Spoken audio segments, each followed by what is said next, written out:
Usai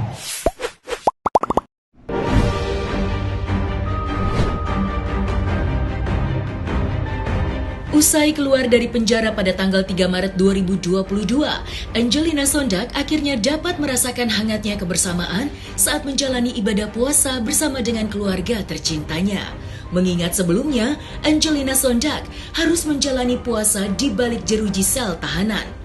Wanita yang kerap disapa Angie itu mengaku begitu bahagia saat menjalani ibadah puasa bersama dengan orang tercintanya, terutama bersama dengan anaknya Keanu. Angie juga menceritakan perbedaan menjalani puasa di dalam penjara dan di luar penjara. Kini, Angie sangat bersyukur bisa berkumpul kembali dengan keluarganya. Selain itu, penampilan baru Angie yang memutuskan mengenakan hijab cukup menarik perhatian banyak orang. Menanggapi penampilan barunya itu, Angie mengungkapkan jika ia mulai berubah semasa di dalam penjara. Lantas, seperti apa respons keluarga kepada Angie dengan penampilan barunya itu? Seperti apa pula perbedaan menjalani puasa antara di dalam penjara dan di luar penjara? Ternyata beda banget antara puasa di dalam dan puasa di luar. Apalagi kan saya menjalani ibadah puasa yang benar-benar puasa ya. Itu kan di dalam penjara. Di lapas. Nah, ketika keluar itu ya Allah enak banget loh bisa bikin masakan sahur ya kan, terus sibuk repot jam 4 tuh, jam setengah 4 tuh udah mulai rame. Nah, kalau di dalam kan tinggal nunggu cadongan, jadi kita di dalam nyadongnya dari jam 2 malam, jadi pas ketemu sahur tuh udah dingin. Kalau sekarang alhamdulillah dapat makanan panas. Nah, udah gitu bisa sahur sama Keanu. Nah, kalau di dalam itu kan abis sahur jam setengah 8 kita harus berkegiatan. Sekarang nih aku nih kadang-kadang bablas bisa tidurnya habis sahur, sholat subuh. Habis itu tuh bisa sambil nungguin Keanu sekolah, kayak ada masa sekolah. Aku mungkin sekarang kecapean, terus juga ada orderan kue-kue kan, jadi agak sedikit repot. Nah tapi berkah dan udah pengen nangis deh rasanya deh kalau ngebandingin antara yang di dalam sama yang di luar. Yang terpenting adalah bisa bersahur bersama Keanu. Kemarin sih itu aku kayaknya 3 tahun setelah di dalam, setelah aku divonis 12 tahun dan 5 tahun kan total hukuman aku pertama 4,5 tahun, terus akhirnya jadi 12 tambah 5 jadi 17. Nah setelah itu akhirnya aku udah benar-benar pasrah, terus aku akhirnya merasa bahwa sesungguhnya kan Allah sudah banyak menutup aibku. Nah Allah kan cuma minta aku untuk menutup auratku, walaupun aku masih harus sedikit berdamai dengan Opa dan jadi nggak bisa yang bener-bener syar'i gitu kan. Nah dulu pernah tuh di dalam, sesungguhnya Opa mungkin bisa mengerti tapi pelan-pelan kali ya. Ayah saya kaget kan, maksudnya lo kok pakai jilbab ya? Terus oh iya enggak, ini karena di dalam gitu. Mendekati pulang nih, mendekati bebas. Saya nanya lagi, jadi nanti kamu bebasnya pakai hijab? Atau aku udah kayak disambar geledek lagi ya kan, mau ngejawabnya bingung. Karena selama ini kan bilangnya ke Dedi kan makainya itu karena di dalam lagi ikut pengajian kalau ke masjid. Nah, tapi alhamdulillah ayahku bisa menerima. Jadi kalau misalkan saya ini sudah banyak ditutupin aibnya sama Allah, insya Allah mudah-mudahan harus juga lah menutup auratnya. Pelan-pelan ya, mudah-mudahan semakin istiqomah. Ya kan Al-Fatihah dulu yang dibenerin, jadi dari tajwidnya harus benar, tartilnya dan makhrajnya harus benar. Belajar ngahafalin hurufnya dari ho sama go, kita kata go. Itu kan nggak gampang ya, lidahnya jadi keriting gitu kan. Nah secara ustazahnya aku juga ngajarinnya bagus antara sa sama sya. Jadi mulutnya harus dimacongin ya kan, antara lidah posisinya di atas langit-langit atau di belakang tenggorokan.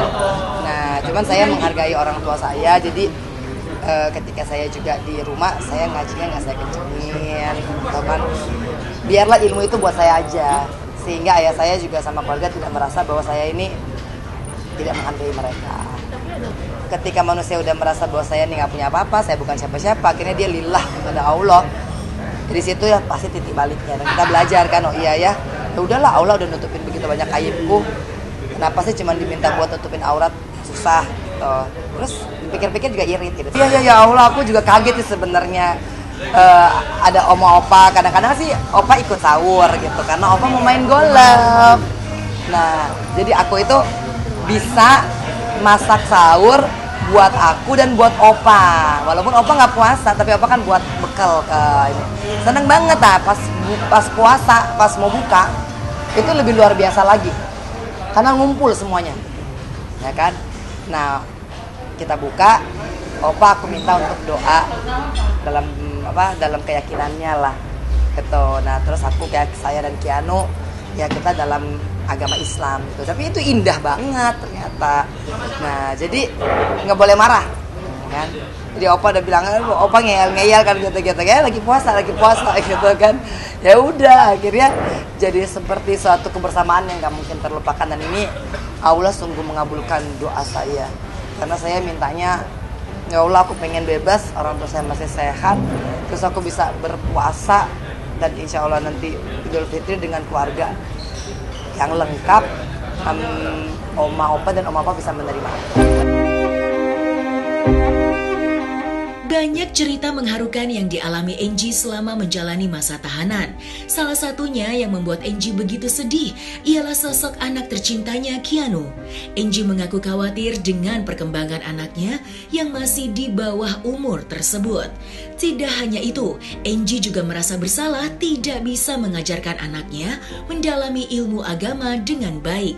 Maka, usai dinyatakan bebas, Angie menginginkan putranya Keanu dapat belajar ilmu agama dengan baik.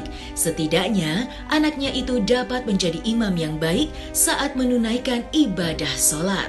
Selain sibuk mengajarkan anaknya untuk memperdalami ilmu agama, Angie juga disibukkan dengan bisnis barunya. Ya, mantan istri Aji Mas Said itu memutuskan membuka usaha baru di bidang kuliner. Angie mengaku keterampilannya dalam membuat kue serta produk kerajinan tangan lainnya ia peroleh saat mendekam di dalam penjara. Lantas, apakah harapan Angie untuk anak tercintanya Keanu? Dan benarkah kini Angie hanya ingin fokus di usaha barunya yang kini mulai menarik perhatian banyak orang? Karena saya jadi berpikir selama 9 kali kemarin tuh Keanu sahurnya sama siapa ya? Ada timbul lagi rasa sedih gitu.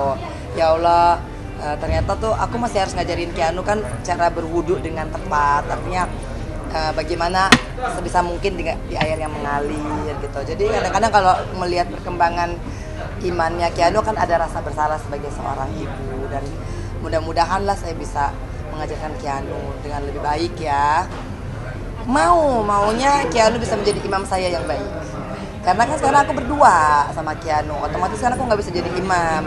Nah, Keanu akan memperbaiki hafalan-hafalan pendek, surat-surat pendeknya, supaya nanti dia kalau sholat maghrib ini, dia belajar untuk menjadi imamnya aku. Nah, walaupun aku harus banyak mengajarkan Keanu. Nah, akhirnya Mami udahlah, saya malu, saya nggak bisa, saya nggak tahu gini. Ntar sholat subuhnya nih bisa 4-5 kali ulang. Karena nanti udah Allahu Akbar, terus dia lupa kan suratnya. Udah Mami ulang lagi deh gitu. Ya udah aku ikutin aja. Terus Allahu Akbar lagi. Mami lupa Mami ya kan. Udah Keanu ya pokoknya kul huwallah aja dah ya kan. Supaya enggak ulang lagi. Nah, tapi alhamdulillah Keanu udah mulai menghafal surat-surat pendek. Aku ajarin juga kan beberapa surat pendek yang agak panjang, misalkan kayak Ad-Duha gitu, terus Az-Zalah gitu. Aku ajarin Keanu biar dia bervariasi gitu untuk bukaan kalau untuk sholat maghrib, sholat subuh, dan sholat isya. Belum sih, tapi kayaknya harus panggil guru nih ya, yang mungkin laki-laki, karena bisa mengajarkan Keanu dengan lebih postur tubuhnya, dan mungkin Keanu lebih comfortable karena kan saya nggak pernah tahu bagaimana menjadi imam laki-laki. Karena yang saya lakoni kan adalah selama ini karena kita di dalam lapas nggak punya imam yang laki-laki, sehingga misalkan saya pimpin imam gitu. Nah itu kan dengan caranya saya, tapi kan ada hukum-hukumnya. Misalkan kalau imamnya adalah laki-laki, sesungguhnya nggak boleh dibalas oleh perempuan gitu. Nah ini yang aku harus cariin guru Keanu. Mudah-mudahan nanti setelah lebaran kali ya cari ustadz yang mau mengajarkan Keanu menjadi imam yang baik. Agak lumayan. Maksudnya dia udah mulai minta aku masakin. Dia udah mulai nyari kalau aku belum pulang. Ya Allah, aku rindu banget loh digituin sama Keanu. Jadi di telepon gitu. Terus kan aku udah bisa pegang handphone, udah tahu nerima handphone. Ya Allah. Maksudnya aku tuh ini luar biasa ya, aku jadi agak-agak norak sedikit, aku dicariin anakku loh, aku dicariin Keanu gitu kan, jadi pengen cepet-cepet angkat gitu. Nah terus pasti mami di mana kok belum pulang? Oh iya ntar. Nah yang gitu-gitu tuh ya Allah aku nggak pernah ngebayangin, dan itu nggak akan bisa dibayarkan dengan duit seberapa banyak. Kebahagiaan dicari anak gitu kan. Nah makanya kalau aku menyesal yang kemarin-kemarin itu karena ternyata ini nih subhanallah, masya Allah, luar biasa Allah gantikan nikmatnya. Aku tuh belajar dari Keanu. Nah sama Alia sebenarnya, Alia juga ngajarin aku kan, mami ini dimension ya, walaupun kemarin Alia masih bilang mami tolong ya, Alia itu IG-nya Alia titik Masaid loh ya, mami terus menerus ngetiknya Alia underscore Masaid gitu kan, padahal aku tuh emang gaptek banget nggak, aku cuma lihat ada namanya Alia, ya udah aku tag, itu Alia juga yang ngajarin toh. Nah kalau Keanu pertama ngajarinnya dari ini yang namanya story, ini yang namanya post, ini yang namanya reels gitu, itu Keanu. Nah tapi sekarang aku udah mulai agak canggihan dikit loh kan, jadi udah sebulan aku udah mulai bisa mainin IG, bikin IG yang lucu-lucu, terus udah bisa add story, udah bisa main bumerang, apa tuh kayak gitu-gitulah pokoknya. Alhamdulillah, makanya mbak jangan lama-lama aku disini, aku mau baking ya kan. Nah sebenarnya sesungguhnya luar biasa, aku nggak pernah nyangka jadi sehari itu bisa sampai 100 200 toples, sampai pun admin aku ngeluh gitu kan. Nah aku kayaknya harus ngambil chef asisten deh ya, asisten chef ya. Nanti maksudnya udah ini tinggal aku, jadi aku bisa berkegiatan, dapur bisa aku tinggal, karena kemarin memang terus terang aku minta maaf ada yang gosong dikit gitu. Nah tapi kayak ikut ke packing, nah itu tapi aku sih udah bilang sama chef sama temen-temenku yang di dapur itu, aku nggak pernah nganggap mereka sebagai pembantu, aku nggak pernah menganggap mereka sebagai asisten aku, sesungguhnya mereka adalah chef juga kan. Nah aku udah bilang ini jangan kelamaan gitu, tapi emang feeling ternyata kalau udah masalah ya angkat mengangkat ya kan, melihat dari warnanya gitu. Sesungguhnya gosongnya gara-gara apa? Gara-gara aku lagi ngelihat Instagramnya aku sendiri yang berada di pasal 5L, lemah letih lesu loyal love you ya kan. Aku nonton berkali-kali lucu gitu kan, tiba-tiba ada bau gosong ya kan. Ya Allah, aku punya nastar ya kan. Aku hari ini nggak mau bikin sampai tadi ini udah nggak produksi kue kering, karena kan aku udah bikin 5, 10, 15, 20 kilo lah itu dah, dari putri salju, terus nastar, kastengel, terus aku bikin coklat mede. Kata Keanu sih dia suka banget sama cappuccino-nya aku karena ada rasa kopi kan, karena kan Keanu juga yang bantu-bantu. Itu dia dapat untung lah aku ngasih. Jadi kalau misalkan satu box begitu dia masukin, mami aku minta 50.000 buat beli game. Nggak mau lah aku bilang, mami nggak mau kalau satu dus ya kan, 10 lah ya, kalau 10 dimasukin nggak, baru ditempelin untuk pengirimannya ya kan. Tapi lucu, jadi begitu, jadi bercanda, jadi aku bisa mesra-mesraan lah sama Keanu, dan aku seneng banget kalau udah di bagian packing. Akhirnya bisnis yang aku dapatkan karena aku belajar di lapas. Nah, nanti kan aku udah mulai bikin yang begini-begini nih. Ini nih Asma. Nah, aku kan belajar jahit di dalam. Cuman nggak kepegang dulu. Kayak kerudungan aku, terus tas-tas rajut aku. Itu alhamdulillah nih. Mudah-mudahan sih kalau ini dapur udah bisa ditinggal. Ya kan alhamdulillah ya, kalau misalkan kita udah punya ya partner ini bisa ditinggal, aku bisa ngerjain ini dulu. Ini aku baru tes barang, jadi aku bikin dompet-dompetan, aku bikin ya tas, terus aku mainnya lebih ke rajut, terus lebih ke hijab. Insya Allah ya, mudah-mudahan doanya. Pokoknya mau mulai semuanya dengan yang berkah, yang halal, nggak mau lagi main-main yang haram-haram, udah kapok. Ya pokoknya udah, walaupun sedikit capek memang, tapi insya Allah barokah dan enak juga kasih makan Keanu.